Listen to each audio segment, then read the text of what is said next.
आज नागराकाटा प्रखंड कर चंपापुरी ग्राम पंचायत कर तृणमूल अंचल यूथ कमेटी कर गठन करल गेला। एकरे साथ ही आने वाला 28 अप्रैल के अभिषेक बनर्जी कर नागराकाटा आदिवासी चर्चा केंद्र में दौरा के लेके भी एगो विशेष बैठक करल गेला। इस बैठक में उपस्थित रहला अंचल सभापति Ramesh Tirkey, block youth president Praveen Kumar Jha, अंचल यूथ प्रेसिडेंट विकास टोपो संगे और भी सदस्य बने।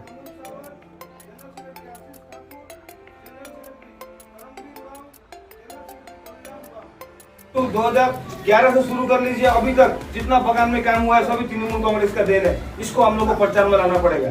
हम लोग का तृणमूल यूथ कांग्रेस की तरफ से घर घर जाके जो आज पीओसी का काम हो रहा है सभी अच्छे से कर रहे हैं। बहुत पीओसी अभी काम नहीं हो रहा है, लेकिन जो भी लड़के लोग आप लोग काम कर रहे हैं उसके लिए तहे दिल से मैं आप लोग को धन्यवाद देता हूँ। आज चंपापुरी अंचल तृणमूल यूथ कांग्रेस का कमेटी गठन किया गया। आज चंपापुरी अंचल में उपस्थित थे हमारे मदर के अंचल सभापति रमेश तिर्की जी, उपस्थित हमारे अंचल के सभापति विकास टोप्पो जी, उपस्थित हमारे ब्लॉक के वाइस प्रेसिडेंट सुमित टोप्पो लगायत ब्लॉक के जितने भी कमेटी के मेंबर, हमारे यहाँ के अंचल के जनरल सेक्रेटरी विकास दा।